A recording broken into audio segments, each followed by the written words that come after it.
衣服勒痕讓夫妻哭成一團，范姜彥峰與果果昔日心情再被挖。范姜彥峰與果果的婚姻風暴仍在燃燒，隨着外遇王子傳聞不斷延擴，過去兩人甜蜜互動的片段也被網友重新挖出。曾經他們是圈中公認的模範夫妻，如今卻陷入撕裂爭議，讓人不勝唏噓。事實上，范姜彥峰在婚前就是果果的粉絲，當時他仍是中信兄弟啦啦隊的人氣成員，以甜美笑容與陽光形象虜獲大批粉絲，其中就包括了他。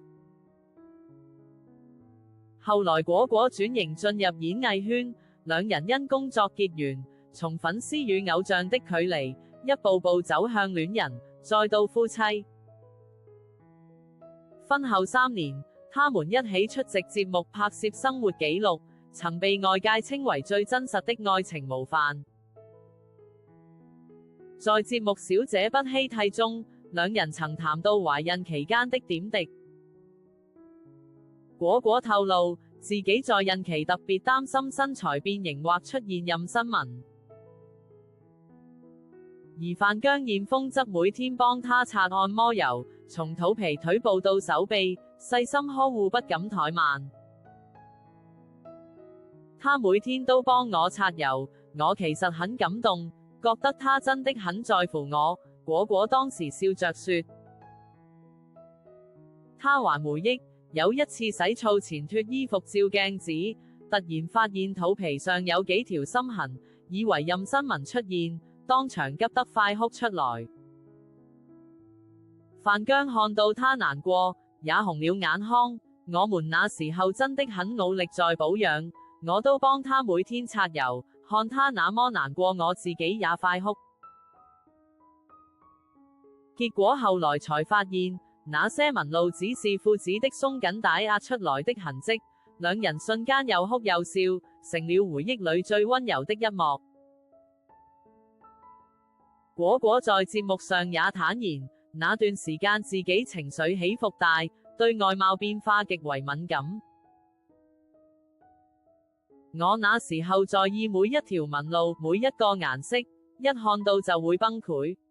他說，直到洗完澡發現痕跡逐漸消失，才鬆了一口氣。兩人對看大笑，卻也深刻體會到孕期的不安與辛苦。這段妊娠紋誤會的故事，原本是夫妻間甜蜜的小插曲，象徵兩人攜手面對新生命的溫情時刻。如今隨着婚變傳聞四起，這段畫面再被翻出，卻讓人感到格外諷刺與惋惜。當年那個願意蹲在地上為妻子擦油怕她哭的男人，如今親手揭開兩人婚姻的裂縫。而那個曾說她真的很痛我的女人，如今被推上輿論的風口浪尖。從粉絲到伴侶，他們的愛情像是偶像劇般起伏，但現實終究比劇本更殘酷。這場愛情的落幕，或許沒有誰對誰錯，只剩下那些曾經真摯的瞬間，提醒世人，再深的甜蜜，也可能抵不過時間與誤解的考驗。